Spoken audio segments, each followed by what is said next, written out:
Umar from Egypt.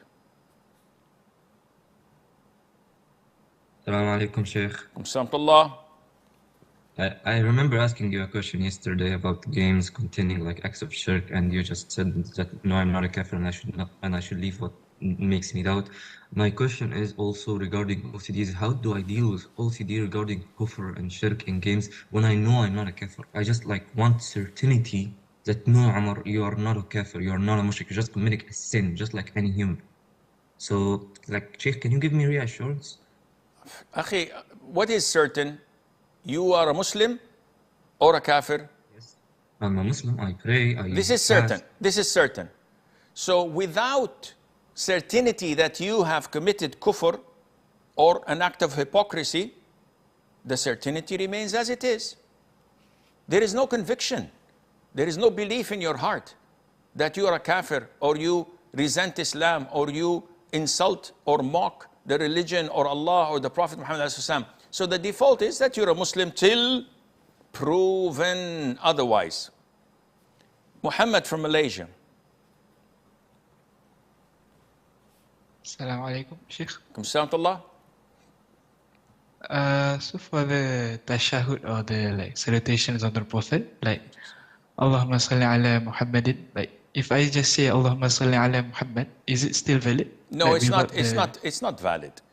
The salutation upon the Prophet alayhi salatu wassalam, it's an issue of dispute in salat, whether it's a pillar or mandatory or a highly recommended sunnah.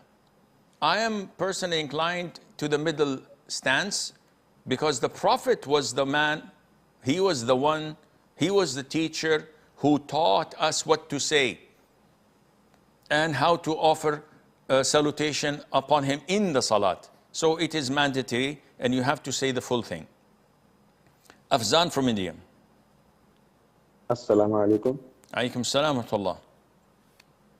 So my question is, if a person smiles at a person gesturing Raful Yadain to show his friend that he is going for Salah, is this not in Islam? If a person smiles for a person doing what? Raful Yadain to show his friend that he is going for Salah. Okay, there's no problem in that. Muhammad from Pakistan. Assalamu alaikum. Alaikum salam.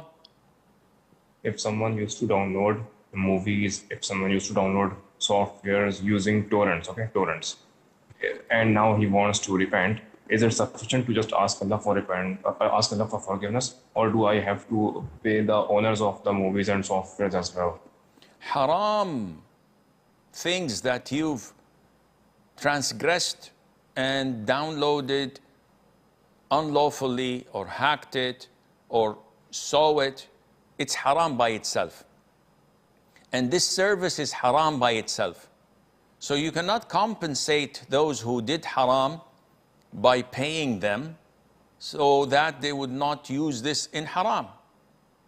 And the scholars say it's equivalent to someone buying alcohol or using the services of a night worker and then wants to pay them. We say, no, it's not permissible to pay them. But you've already taken the service. Yes, but the service is haram. What to do? Take the money and give it in charity. In the case of movies, if you want to do this, it's going to cost you an arm and a leg. The number of movies and songs and illegal things that you have benefited in your Jahiliyyah time, it's ridiculous. It's a fortune.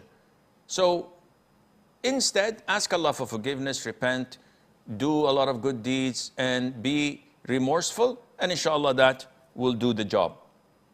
Abdul Malik from France. Assalamu alaikum, Sheikh. Alaikum salam. I want to know if this is halal to do monthly hacking for these two new clients. To do what? Halal, but I did not understand.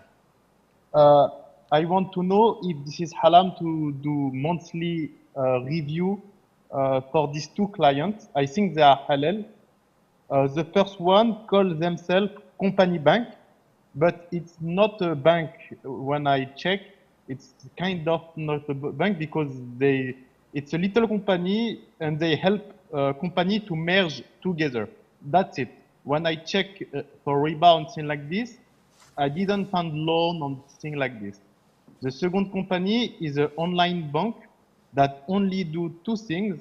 They give an online debit card and they give 0% loan. So no, as far as I know, there is no riba. So They give other persons loans. 0%. What I mean is 0%. No riba, 0%. No, there is no way people give 0% loan. There has to be late payment fee. They give you a 0% loan to pay off in 6 months, 1 year. But if you're late, they will charge you riba, definitely. It's not a charity organization. Anyhow, to answer your question, the first bank, which is just a name, it's not an actual bank, but they have the name bank, and they help companies to merge together. If you look down into their annual report and there is no merging of debts, loans, savings, they don't mention anything about late loans that this company did not pay, how much this company would pay interest for, and the likes, yeah, this is halal, no problem, inshallah.